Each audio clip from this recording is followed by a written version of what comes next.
Assalamualaikum warahmatullahi wabarakatuh.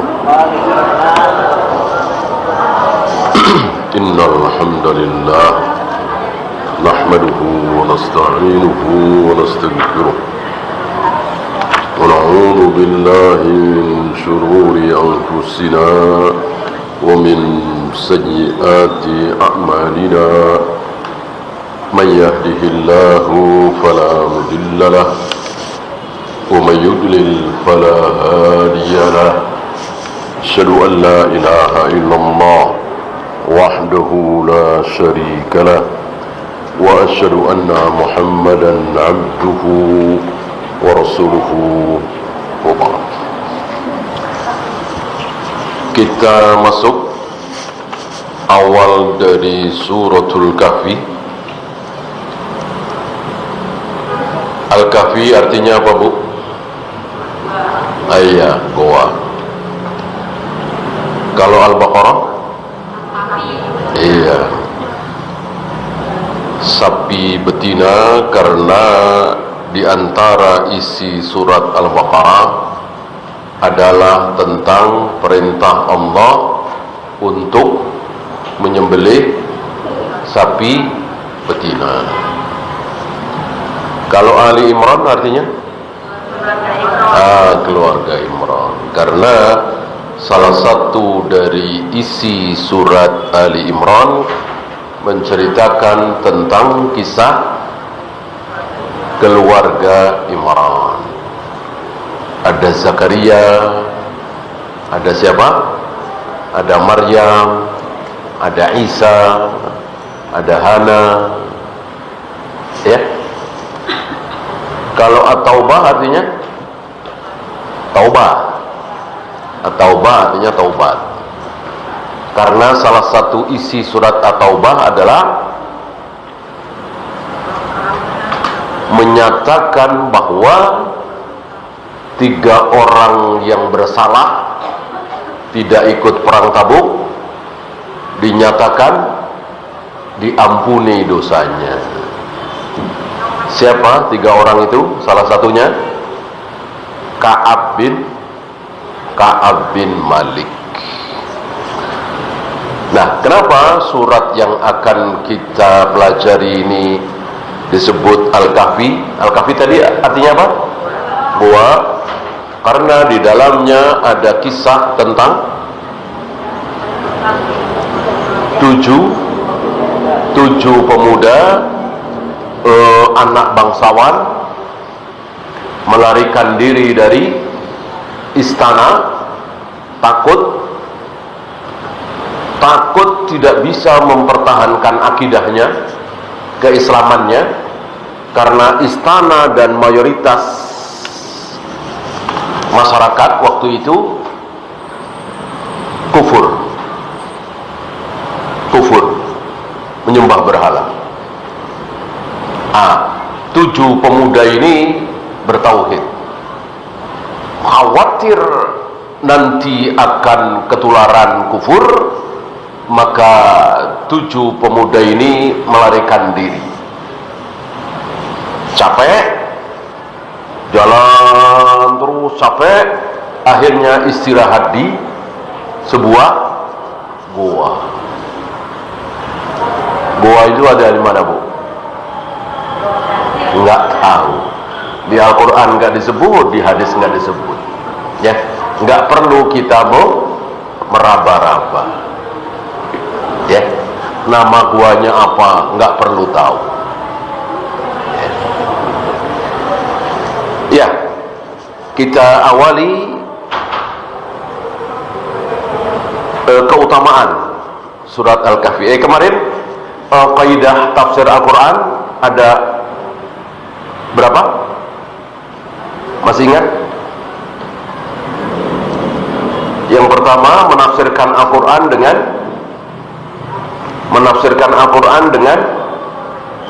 Al-Quran. Ya. Jadi ayat ini kurang jelas. Kalau baca ayat sebelah sini lebih jelas. Itu maksudnya menafsirkan ayat Al-Quran dengan ayat Al-Quran. Yang kedua, menafsirkan ayat Al-Quran dengan dengan hadis, dengan sabda Nabi. Emang nggak dicatat kemarin? Ada kan catatannya?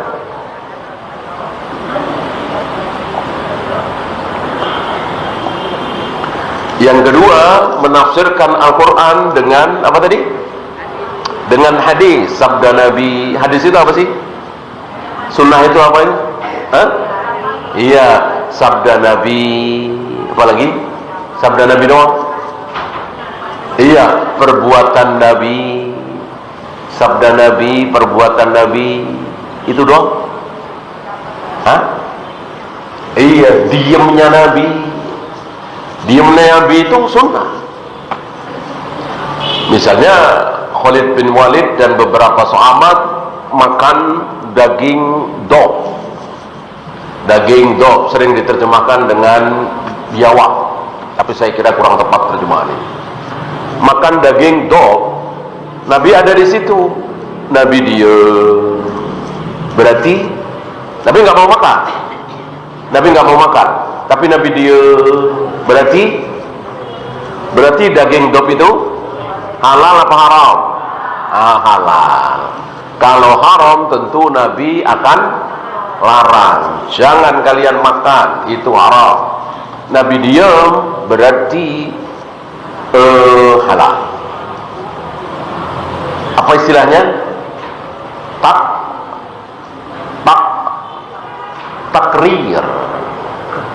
Takrir. Jadi diamnya Nabi menyetujui, Nabi menetapkan. Kalau ucapan Nabi apa? Qauliyah. Jadi sunnah itu ada qauliyah, ada takririyah. Kalau perbuatan Nabi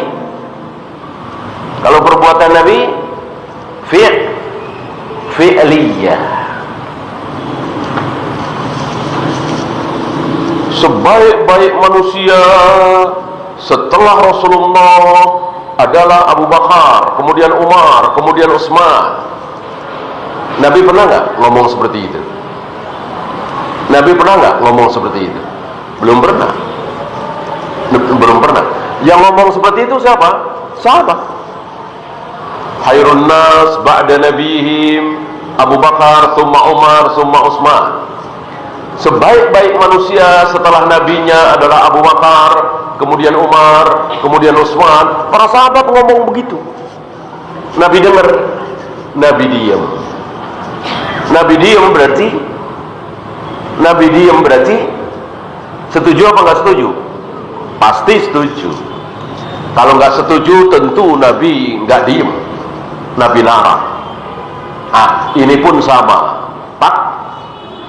Takrir. Ditakrir oleh Nabi. Ya. Ada satu lagi apa? Ada qauliyah, ucapan Nabi. Ada fi'liyah, perbuatan Nabi. Ada apa tadi? Yang terakhir? Takririyah. Apa tadi? Diamnya Nabi. Nah, ada satu lagi. Hamiyah. Apa hamiyah? Hamiyah itu cita-cita Nabi, keinginan Nabi yang belum terlaksana. Apa misalnya? Puasa tasu'ah. Puasa tasu'ah belum pernah dilakukan oleh Nabi. Tapi beliau menginginkan, mencita-citakan, seandainya tahun depan aku masih hidup, aku akan berpuasa tasu'ah tanggal 9 Muharram. Tanggal 9 Muharram, bukan 9 Dzulhijjah. 9 Dzulhijjah puasa apa? Arafah. Ini 9 Muharram, puasa tasu'ah. Belum sampai tahun depan beliau sudah wafat. Berarti sunnah apa tidak? Sunnah. Tapi Nabi sendiri belum pernah melakukan. Itulah namanya apa tadi? Hamiyah. Jadi ada qauliyah, ada fi'liyah, ada takririyah, ada hammiyah. Itu semua empat-empatnya dipakai untuk menafsirkan Al-Quran, untuk memahami Al-Quran, untuk mempraktekkan Al-Quran. Itu memakai empat-empatnya. Ini yang kedua kan, sunnah Nabi. Yang kedua tadi, yang pertama tadi menafsirkan ayat dengan ayat Al-Quran. Yang nomor dua apa tadi? Menafsirkan ayat Al-Quran dengan hadis atau sunnah Nabi. Yang ketiga menafsirkan ayat Al-Quran dengan ucapan para sahabat. Ya, banyak ucapan para sahabat yang menunjukkan bahwa para sahabat itu faham terhadap ayat Al-Quran lebih faham dari siapapun setelah Nabi tentunya. Yang terakhir menafsirkan ayat Al-Quran dengan bahasa. Udah apa belum kemarin ya? Oh belum. Ngobrol dong kalau belum. Yang pertama yang kedua udah pasti kan? Yang pertama yang kedua udah dong. Yang ketiga sepertinya mungkin sudah ya.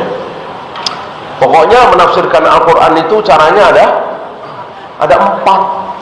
Menafsirkan Al-Quran dengan Al-Quran, menafsirkan Al-Quran dengan apa tadi? Hadis atau sunnah. Nomor tiga menafsirkan Al-Quran dengan ucapan para sahabat. Yang terakhir menafsirkan Al-Quran dengan bahasa Arab. Tidak boleh kita menafsirkan Al-Quran dengan bahasa Indonesia, bahasa Inggris, bahasa Jawa, bahasa Sunda. Tidak boleh. Harus dengan kaidah bahasa Arab. Kalau tidak pakai kaidah bahasa Arab, hampir dipastikan salah. Ya. Ada orang yang mengatakan bahwa iblis itu termasuk malaikat. Kalau memakai kaidah bahasa Indonesia, betul. Fasajadal malaikatu kulluhum ajma'in illa iblis. Para malaikat akhirnya mau sujud kepada Adam, kecuali iblis. Coba ibu perhatikan. Para malaikat akhirnya mau sujud kepada Adam, kecuali iblis. Kalau menurut kaidah bahasa Indonesia, iblis termasuk malaikat bukan? Iya, kalau pakai kaidah bahasa Indonesia. Murid-murid semuanya masuk kecuali Budi. Budi murid bukan? Iya, murid yang gak masuk sekolah hari itu, yang lainnya masuk semua. Guru-guru semuanya pakai seragam korpri, kecuali Pak Fulan. Apakah Pak Fulan termasuk guru? Iya, cuman dia nggak pakai seragam korpri misalnya. Itu bahasa Indonesia. Fasajadal malaikatu kulluhum ajma'in illa iblis.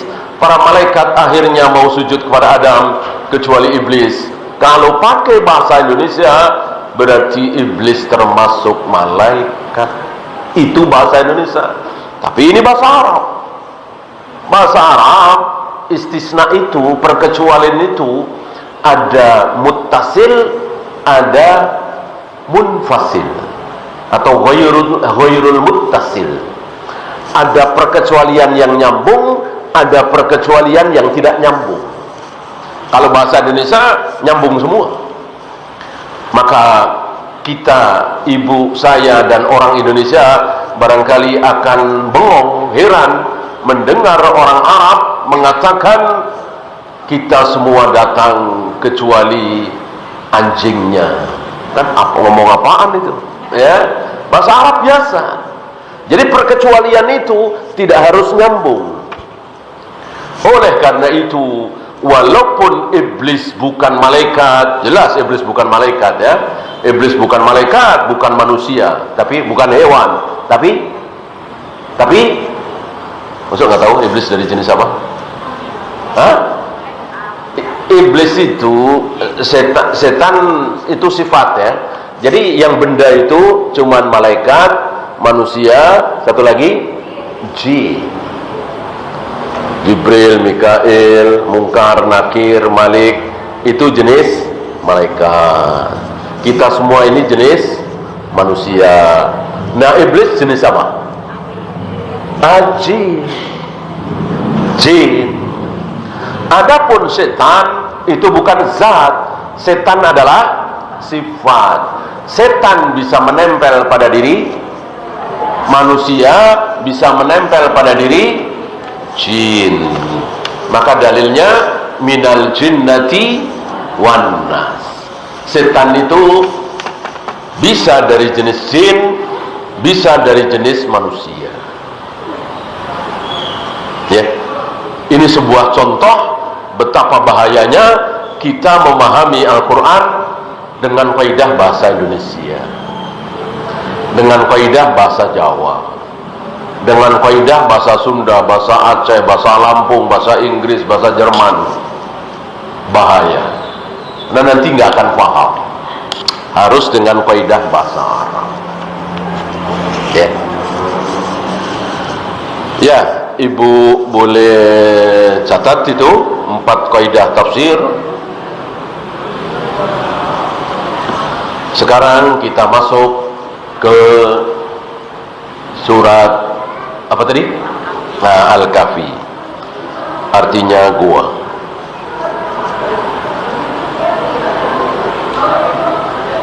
Zikru ma warada fi fadliha. Kita awali, saya ambilkan dari Ibnu Katsir ini ya. Beliau mengawali dengan keutamaan surat Al-Kahfi. Ya. Wal ashrul ayatu min awwaliha wa akhiriha. Keutamaan surat Al-Kahfi dan keutamaan 10 apa? 10 ayat pertama apa terakhir? Iya, pertama dan terakhir. 10 ayat pertama dan 10 ayat terakhir. Min awwaliha wa akhiriha. Ada keutamaannya. Wa annaha ismatum minad dajjal. Dan yang menghafal 10 ayat, 10 plus 10 berarti 20 ya, akan terpelihara, akan terjaga dari fitnah Dajjal. Dajjal ada berapa, Bu? Dajjal ada berapa? Dajjal ada 30. Ada 30. Ya? 30 orang mana aja? Ibu tahu? 30 ini semuanya mengaku sebagai nabi atau menyaingi nabi. Ya. Maka siapapun yang mengaku sebagai nabi atau menyaingi nabi, saya bisa berbicara komunikasi langsung dengan Allah. Nah, Dajjal dia. Karena menyaingi nabi. Saya bermimpi ketemu Allah. Allah mengatakan kepada saya bahwa saya disuruh ini, disuruh itu. Nah, Dajjal dia. Karena yang disuruh oleh Allah langsung hanya nabi.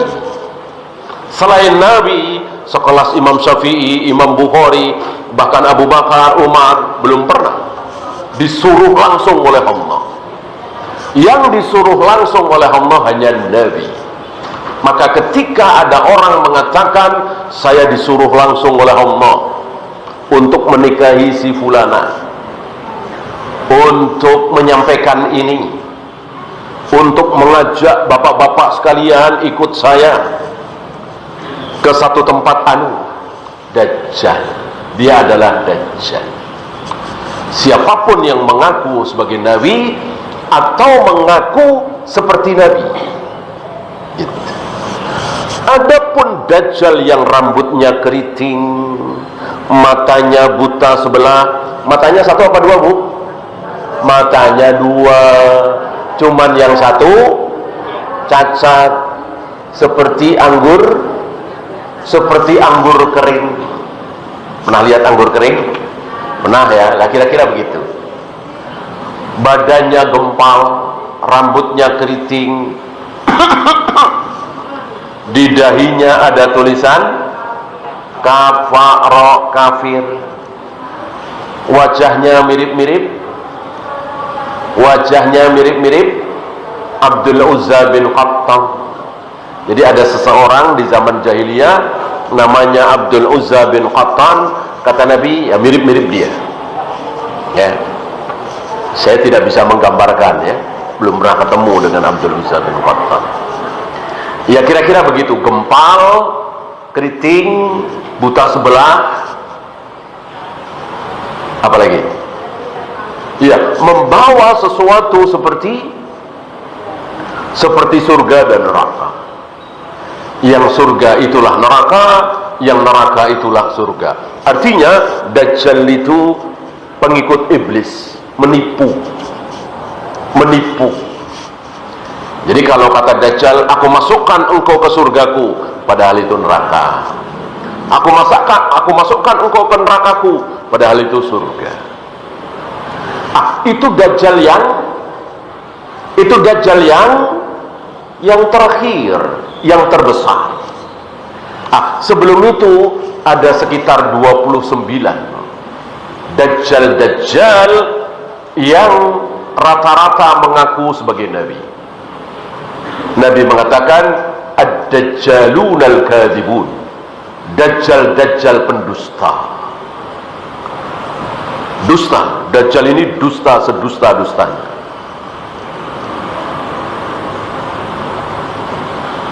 Orang yang bertemu dengan Dajjal kebanyakan selamat apa tidak selamat?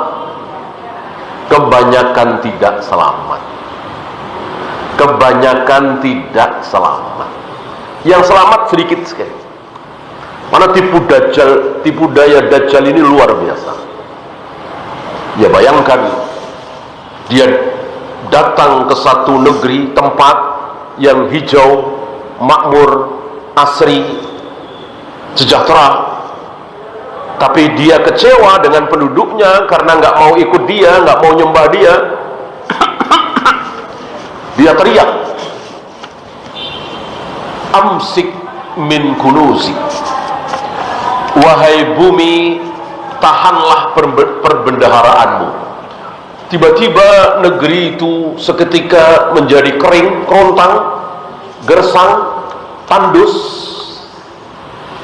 Siapa yang tidak terkecoh? Sebaliknya, ketika Dajjal melewati satu negeri yang kering, kerontang, tandus, gersang, tidak ada tanaman, tapi karena Dajjal suka dengan penduduknya, karena mau mengikuti dia, mau menyembah dia, maka Dajjal berteriak, ukhrud min kunuzik, wahai bumi, keluarkan perbendaharaanmu. Tiba-tiba negeri itu menjadi hijau, makmur, subur, penuh tanaman, buah-buahan, sayuran, dan seterusnya. Siapa yang tidak terkecoh? Ya. Ibu mau selamat dari Dajjal? Salah satunya ini. Hafalkan atau sering baca, mudah-mudahan lama-lama hafal. 10 awal, 10 akhir. Ya tentu ini bukan satu-satunya cara. Ada cara lain dan itu lebih besar. Apa? Ini salah satu cara, tapi bukan satu-satunya. Cara lain yang lebih besar yaitu menggigit sunnah Nabi dengan gigi geraham, mengamalkan sunnah, jangan pernah berbuat bid'ah. Karena yang akan selamat dari fitnah Dajjal, sementara yang lain mengeluh-elukan Dajjal, menyembah Dajjal, memuliakan Dajjal, ini ada anak muda Arab, dengan lantangnya, dengan beraninya si pemuda Arab ini mengatakan, anta dajjal, anta kazzab, engkau adalah dajjal, engkau adalah si pendusta. Padahal yang lainnya apa istilahnya, kelepek-kelepek menyembah dajjal. Gimana nggak kelepek-kelepek? Luar biasa kedahsyatan dajjal, ya. Bahkan saking dahsyatnya ada orang yang maju mundur, nyembah jangan, mosok Tuhan kelihatan, mosok mengaku Allah tapi kelihatan, maju mundur. Dajjal tahu. Orang yang maju mundur ini ditanya, ayahmu mana? Ibumu mana? Dijawab, sudah meninggal. Ayahku sudah meninggal, ibuku sudah meninggal. Kata Dajjal, tunggu sebentar. Enggak lama datang ayah ibunya. Persis ayah ibunya bilang apa? Nak, ini Tuhan kita, sembahlah dia. Apa nggak kelepek-kelepek kita? Padahal yang seperti ayah ibunya itu siapa? Setan, jin. Ibu tahu jin sama dengan malaikat bisa menampakkan dirinya dalam bentuk apapun, ya. Dusta itu, ya. Namanya orang awam ya nggak tahu, ya seperti hari ini kan orang awam, ya. Aku ini neneknya, aku ini kakeknya. Percaya nggak orang awam? Percaya, ya. Tiba-tiba ada suara, neneknya udah mati, ya. Aku neneknya, aku kakeknya, aku ini Sunan Kalijaga. Percaya nggak orang awam? Percaya. Padahal itu setan. Nggak mungkin orang mati bisa. Nggak mungkin orang mati bisa bicara, bisa ngasih tahu. Antara yang hidup dengan yang mati ada apa, Bu? Antara yang hidup dengan yang mati ada barzakh. Maka disebut alam barzakh. Apa barzakh? Dinding tebal yang tidak mungkin bisa ditembus. Wa bainahuma barzakhun ila yaumi yub'atsun. Antara yang hidup dengan yang mati itu ada dinding tebal barzakh yang tidak mungkin bisa ditembus.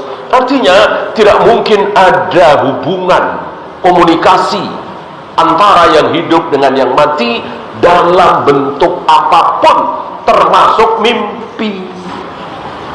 Maka kalau ibu mimpi ketemu nenek, kakek yang sudah meninggal, itu bukan nenek, itu bukan kakek, ya.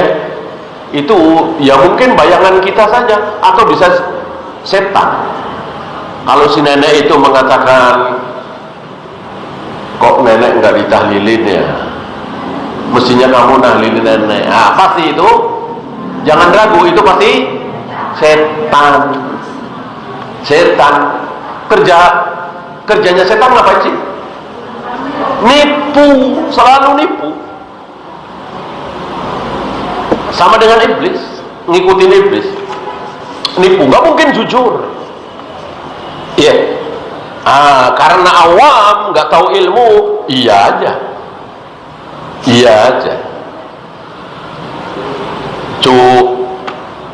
Kalau kamu sayang sama nenek yang sudah meninggal, tolong ke kuburan nenek,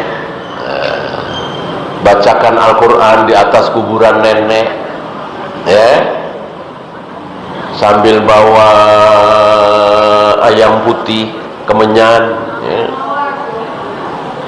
Ibu harus yakin bahwa itu pasti setan. Orang awam, yang namanya juga awam, gak mau belajar. Karena ibu tidak awam, karena mau belajar sunnah, ibu harus yakin bahwa itu adalah setan, ya. Nah, anak muda ini karena dia awam, bukan yang pemuda Arab tadi, bukan, ya. Dikiranya betul ayah ibunya, kurang persis. Padahal ayah ibunya sudah meninggal. Dua setan yang mirip sekali dengan ayah ibunya itu mengatakan, "Nak, ini Tuhan kita, sembahlah dia." Kelepek-kelepek menyembah Dajjal, kafir, masuk neraka. Ya. Nah, kecuali anak muda Arab tadi yang bacaannya adalah Sahih Bukhari, Sahih Muslim, Sunan Abu Daud, Nasai, Tirmidzi, Ibnu Majah, Musnad Ahmad, ya ulama lah. Dia yakin betul bahwa ini adalah Dajjal. Kenapa? Ya makanan dia, bacaan dia. Oh, Dajjal begini. Ada nggak di Sahih Bukhari? Ada nggak di Sahih Muslim? Ada. Ya karena orang-orang nggak pernah tahu bacaan di Sahih Bukhari, Sahih Muslim, Sunan Abu Daud, Nasai dan seterusnya, ya dia nggak tahu. Dia nggak sadar sedang ditipu oleh Dajjal. Terjadilah apa yang terjadi. Ya.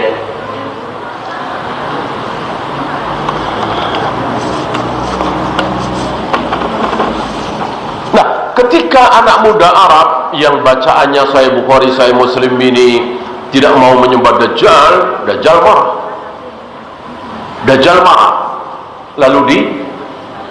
Lalu ditangkap,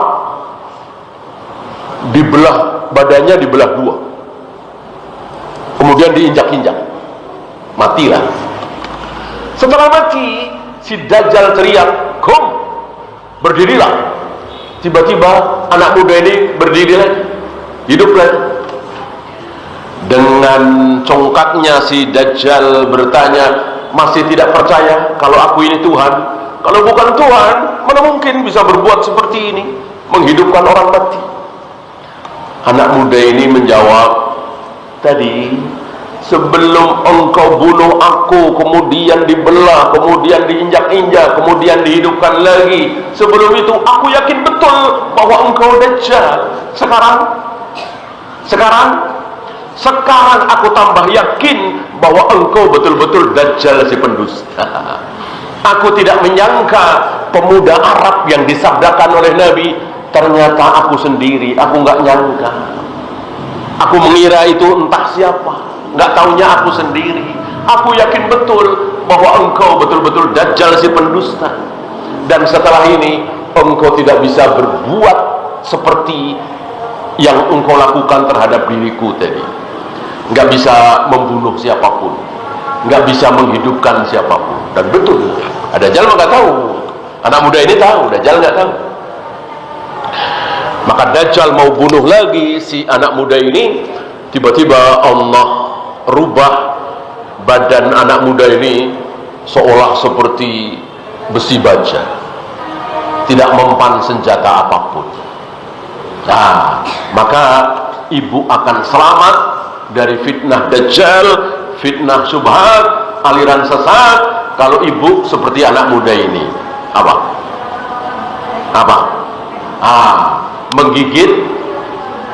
Menggigit sunnah Nabi dengan gigi gurama, memahami sunnah, anti bid'ah. Insya Allah akan selamat dari tipu daya Dajjal dan tipu daya seluruh aliran sesat. Dengan apa? Dengan sunnah.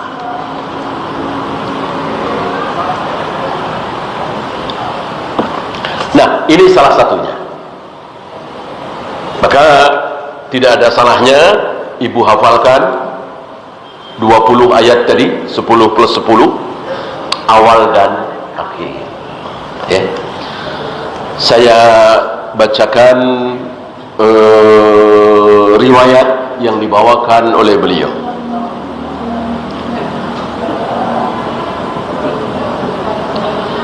Sami'tu al-Barra yaqul, aku mendengar Barra bin Azib mengatakan, ini ucapan Abu Ishaq ya, qara'a rajulun al-Kahf, ada seorang laki-laki yang membaca surat Al-Kahfi. Wa fid dari dabbatun, dan waktu itu di rumah dia ada dabbah, ada binatang peliharaan. Faja'alat tanfuru, tiba-tiba binatang ini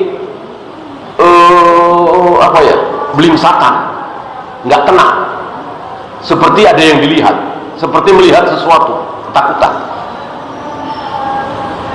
Fanadhara faida dobabatan, kemudian si rajul ini melihat ke atas, tiba-tiba ada segumpal awan, tiba-tiba ada segumpal awan mendekat.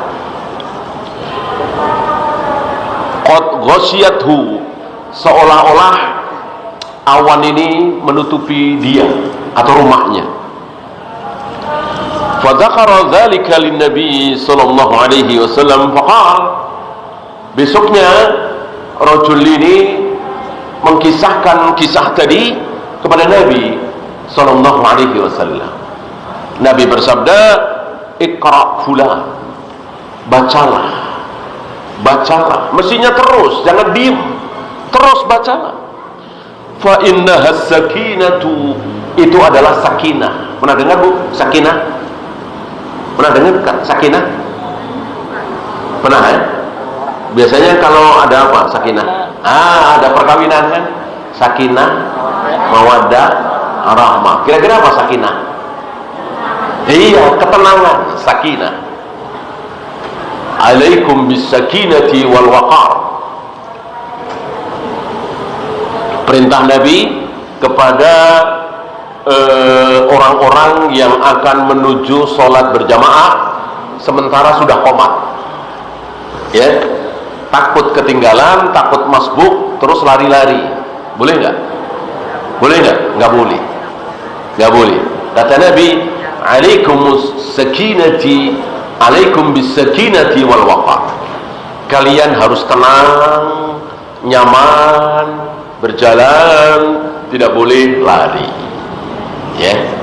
Kata Nabi, fa innaha sakinah, itu sebuah ketenangan. Nazalat indal Quran, yang turun saat Al-Quran dibaca. Sayang, Nabi sudah wafat. Seandainya beliau masih hidup, akan terjadi seperti ini, ya. Beliau sudah wafat, ya kita nggak menyaksikan, tapi kita yakin bahwa akan turun ketenangan, sakinah saat Al-Quran dibaca.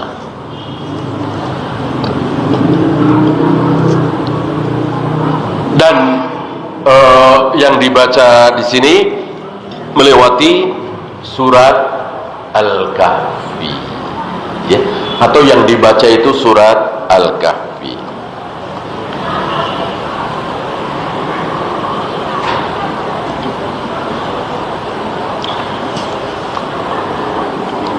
Ibu pernah merasakan sesuatu ketika baca Al-Quran?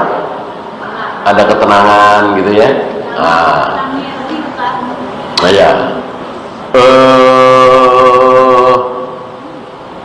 Ini kadang kebalikan dari sholat, ya. Nyari-nyari handphone tadi taruh di mana, lupa. Kemudian sholat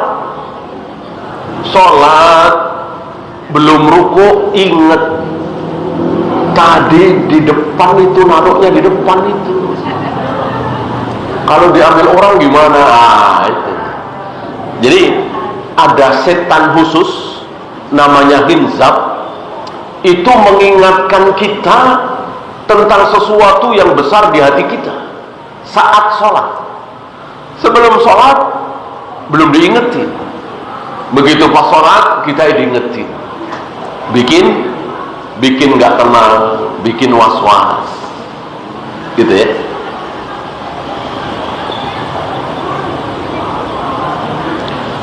Man hafidha asyara ayatin min awali suratil kahfi.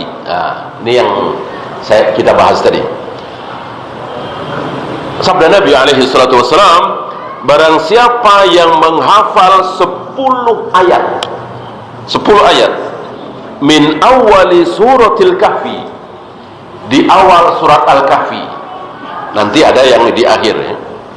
Usima minad dajjal, maka dia akan terpelihara dari fitnah dajjal. akan selamat dari fitnah Dajjal. Ya. Yang belum hafal barangkali pulang dari sini atau nanti malam, bismillah, baca aja dulu berulang-ulang, baca terus berulang-ulang. Mulailah setelah itu menghafal. Nanti kalau sudah hafal 10 tambah 11, 11 12, 12 terus. Kadang-kadang menghafal itu cepat, tapi cepat juga hilangnya. Maka supaya nggak hilang, di murojaah terus di murojaah terus, diulang terus. Ketika pengulangan itu sudah mungkin puluhan kali, apalagi sampai ratusan kali, insya Allah ya. Ibu kan udah lama nggak baca doa Allahumma barik lana fima razaqtana, ya kan, karena tahu itu hadisnya dhaif. Tapi sekarang apa enggak kira-kira? Kenapa? Iya, karena dari TK, SD, SMP, SMA terus berhenti setelah ibu ngaji 3 tahun yang lalu, 2 tahun yang lalu, ya, karena tahu itu hadisnya dhaif. Tapi ibu masih ingat, ya. Nah, alangkah baiknya kalau yang ibu ingat itu Al-Quran, sunnah yang sahih, ya, bukan doa-doa yang dhaif. Salawat nariyah apa? Ada yang hafal, ya. Padahal barangkali mungkin 5 tahun, 10 tahun nggak diamalin, kan? Karena dulu sudah ratusan kali mengulang-ulang. Ya, begitulah nasib kita, ya. Karena syubhat di negeri kita ini luar biasa. Kalau ibu lahir di Saudi, insya Allah nggak kenal salawat nariyah, usolli, nawaitu, Allahumma barik lana, dan seterusnya. Karena di negeri kita luar biasa, syubhat luar biasa. Semakin belajar agama semakin bodoh, semakin belajar agama semakin sesat. Karena yang ngajarin bid'ah, yang diajarkan adalah hadis-hadis dhaif. Yaitu nasib kita. Alhamdulillah ada ustaz-ustaz salaf, ya, yang luar biasa perjuangan mereka. Ustaz Yazid tahun 90-an itu luar biasa, sangat luar biasa. Di Dewan Dakwah naik bus dari Bogor, tidak dijemput, tidak diantar, ya. Dan di situ ya numpang lah, artinya bukan undangan panitia, gitu. Nah, begitulah ustaz-ustaz kita dulu tahun 80-an, 90-an, gitu, ya. Patut kita berterima kasih, ya. Kita doakan beliau-beliau supaya diampuni oleh Allah, diselamatkan dari siksa kubur, dimasukkan ke dalam surga, ya. Karena jasa-jasa beliau akhirnya kita kenal sunnah, tahu, oh ini dhaif ternyata, oh ini ternyata tidak benar. Ternyata habis selesai baca Al-Quran tidak perlu baca apa? Sadaqallahul adzim. Berapa juta kaum muslimin di negeri kita ini selesai baca Al-Quran ditutup dengan Sadaqallahul adzim, padahal tidak ada dalilnya menutup baca Al-Quran dengan Sadaqallahul adzim.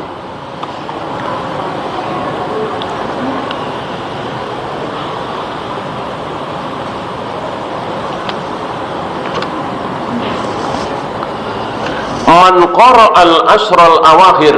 Ini yang akhir. Kalau tadi yang awal, ini yang akhir. Ini sama riwayat Imam Ahmad. Man qara'al ashral awakhir, barang siapa yang membaca Kalau tadi menghafal, di sini membaca. Barang siapa yang membaca 10 ayat terakhir min suratil kahfi, dari surat Al-Kahfi, usima min fitnatid dajjal, maka dia akan diselamatkan dari fitnah dajjal. Kenapa dajjal disebut fitnah, Bu? Kenapa dajjal disebut fitnah, Bu? Karena bohong. Jadi bohong itu fitnah, Bu. Ya. Itu tokoh-tokoh sesat yang mengatakan ikuti kami, dijamin masuk surga. Nah, itu fitnah. Karena bohong, dusta. Maka dajjal disebut fitnah. Fitnatud dajjal. Apalagi? Selain fitnah dajjal ada fitnah apa lagi? Fitnah harta. Ya. Ini pun sama, bohong. Setan bikin bohong untuk kita, membohongi kita. Kalau kamu punya uang, banyak duitnya, nggak apa-apa. Korupsi, menipu, nggak apa-apa. Yang penting banyak duitnya. Nah, nanti bisa bangun pesantren, bangun masjid, menyantuni fakir miskin dengan harta itu. Ini bohong. Sengaja korupsi, sengaja mencuri, sengaja berdagang dengan curang, dengan tujuan bangun masjid. Dapat pahala apa dapat dosa? Dapat dosa. Dapat dosa. Kaum muslimin yang lain dapat manfaat dari masjid itu, bisa sholat di situ. Dia sendiri dapat dosa. Ya. Itu maksud sabda Nabi alaihi salatu wassalam, inna hadzal dina la yu'ayyiduhu birajulin fajir. Islam ini kadang-kadang akan menjadi kuat, kadang-kadang akan menjadi jaya dengan sebab orang-orang ahli maksiat. Ya, tadi ahli maksiat, dagang narkoba, korupsi, ahli maksiat kan? Dengan kemaksiatan itu dia bangun pesantren, dia bangun masjid, kan Islam menjadi kuat. Ada masjid, ada pesantren. Dia sendiri masuk neraka, nggak dapat pahala. Istilahnya seperti apa, Bu? Istilahnya seperti apa? Menerangi orang lain, dirinya sendiri hancur, terbakar.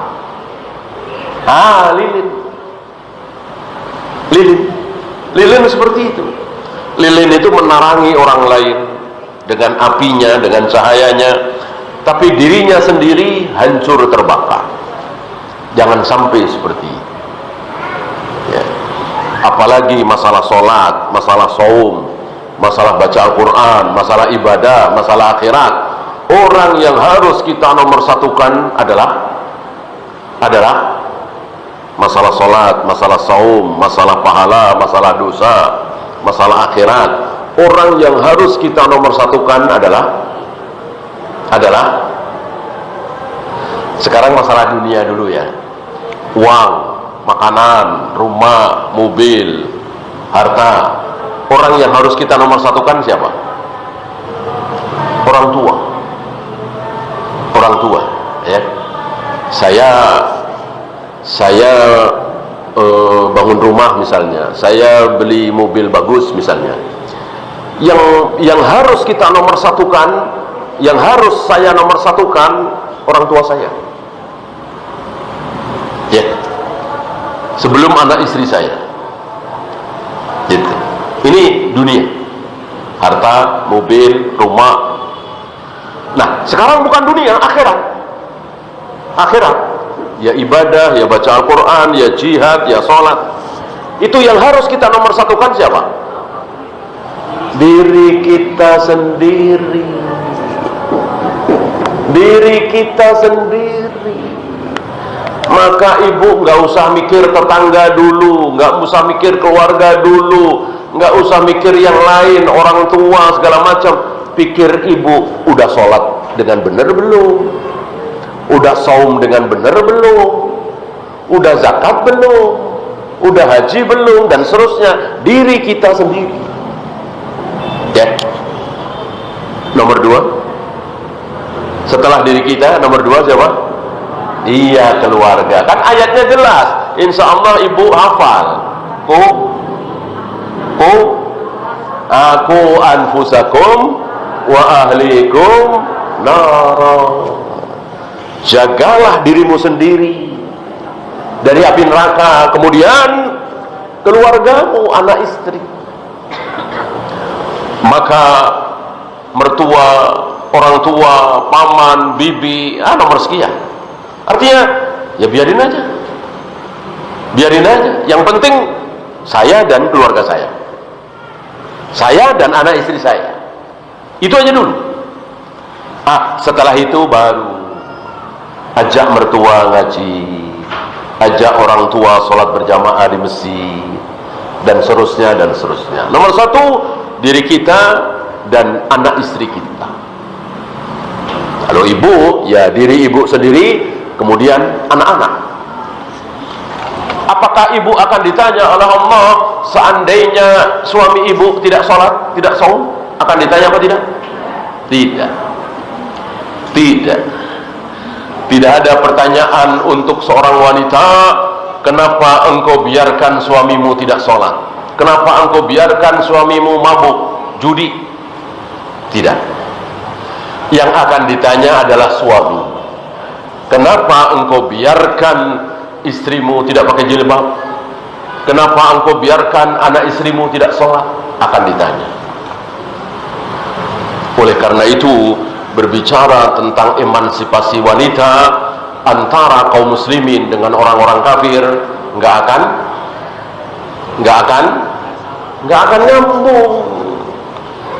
nyambung.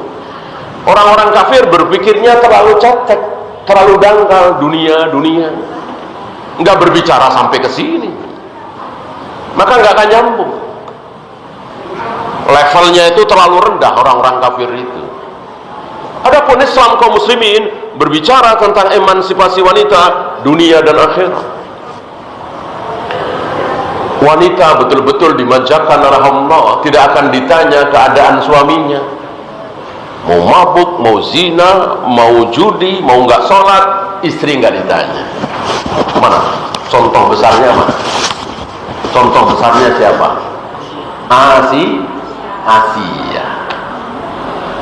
Asia diem aja, padahal suaminya berbuat kemaksiatan yang luar biasa. Nggak sholat, nggak saum, berzina, minum khamar, berjudi, kecil. Ini jauh lebih besar dari itu. Apa? Mengaku sebagai Tuhan. Ana rabbukumul a'la. Asia diem, nggak ngomong apa-apa. Dan Asia dijamin masuk surga. Allah telah mengabulkan doa Asia, Rabbibni baitan fil jannah. Ya Allah, selamatkan aku dari Fir'aun dan bala tentaranya, dan bangunkanlah satu rumah istana di surga. Dan doa ini dikabulkan oleh Allah. Bahkan Asia dimasukkan oleh Allah ke dalam empat wanita terbaik. Wanita terbaik di muka bumi ada berapa, Bu? Ada 4. Siapa? Asia, Maryam, Khadijah, Fatimah. Aisyah aja nggak masuk. 4. Sebaik-baik wanita. Apa bahasa Arabnya? Apa istilahnya? Khairun nisa. Sebaik-baik wanita itu cuma ada 4. Maka ibu jangan nambah menjadi 5, 6, ya. Kalau ibu punya anak dikasih nama khairun nisa, jadi 5. Punya cucu dikasih nama khairun nisa, jadi 6, ya, nggak boleh, cuma 4, nggak mungkin bertambah.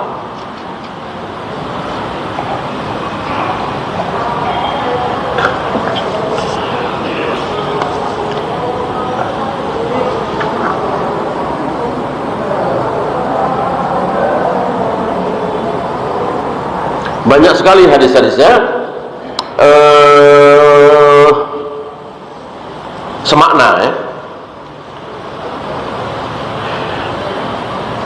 Man qara'a surat al-kahfi, ini secara umum. Kalau tadi kan cuma 10 ayat, ya. Ini dari awal sampai akhir. Man qara'a surat al-kahfi, ini sama riwayat Imam Ahmad. Nabi bersabda, barang siapa yang membaca surat al-kahfi, wa akhiraha, dan akhirnya, artinya dari awal sampai akhir,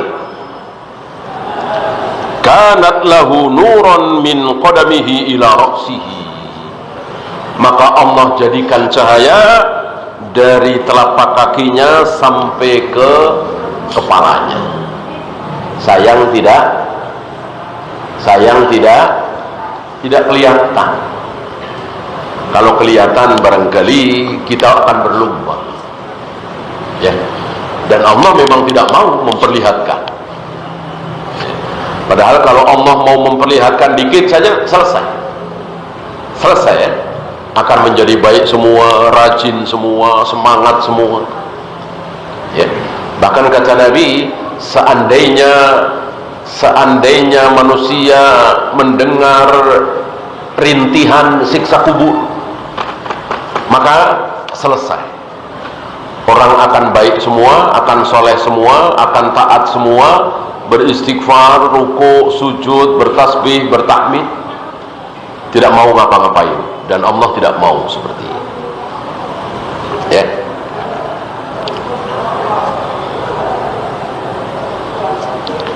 Wa man qara'aha kullaha, dan barang siapa membacanya secara menyeluruh, kanat lahu nuran ma bainal ardi ila sama, maka Allah bikinkan cahaya antara langit dan bumi, ya. Ini keutamaan membaca surat Al-Kahfi. Kemudian surat Al-Kahfi pada hari Jumat, bisa hari yaum, bisa nahar, bisa lail, ya. Yaum hari itu bisa siang, bisa malam. Hari dimulai dari tenggelamnya matahari maghrib. Sekarang kan hari Selasa, ya. Nanti maghrib ketika matahari tenggelam, hari apa? Hari Rabu. Sudah bukan Selasa lagi.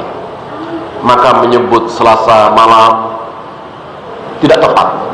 Yang benar malam Rabu, ya. Dengan demikian ibu jangan nanya, ya, itu hari Jumat malamnya malam Jumat atau malam Sabtu, jangan nanya. Kalau nanya berarti nggak paham.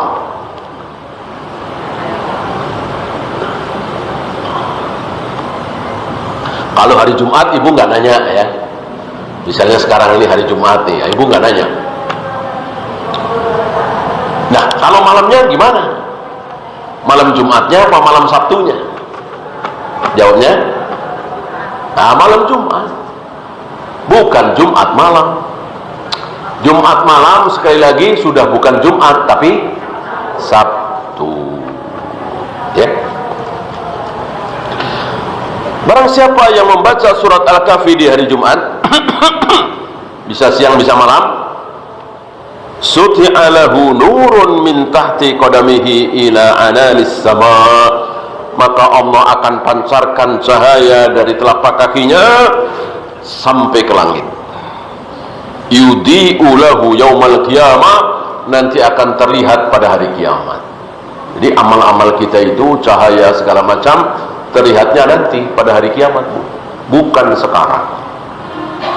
Tadi ibu sholat duhur 4 rakaat, sebelum itu qobliyah mungkin 2, ba'diyah 2, 4, 2, 2 berarti 8 rakaat. Habis sholat kelihatan bu pahalanya? Kelihatan? Tidak. Pahala kelihatan nanti di akhirat. Ghufira lahu ma bainal jumu'atain, maka Allah akan mengampuni dosanya di antara 2 Jumat. Ini salah satu keutamaan membaca suratul Kahfi di hari Jumat.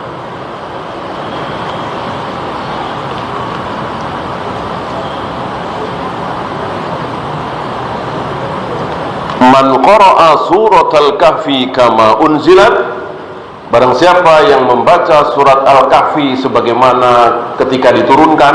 Nah, berarti jangan salah bu, ya. Ketika diturunkan surat Al-Kahfi itu bunyinya seperti apa? Nah, itu yang benar. Maka kalau salah ya nggak masuk di sini. Baca kan harus benar.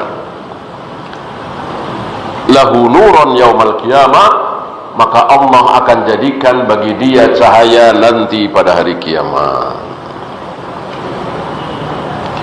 Man qara'a surat Al-Kahfi yaumal jumu'ati, barang siapa yang membaca surat Al-Kahfi pada hari Jumat, fahuwa ma'sumun ila samaniyati ayyam min kulli fitnatin, maka dia akan diselamatkan dari segala fitnah sampai 8 hari berikutnya. Ila samaniyati ayyam. Wa in kharada dajjal usima minhu, kalau hari itu Dajjal muncul, dia akan selamat. Ya, kita baru membahas keutamaan untuk ayat 1, 2, 3 dan seterusnya. Kita lanjutkan kesempatan berikutnya. Ada pertanyaan? Silakan.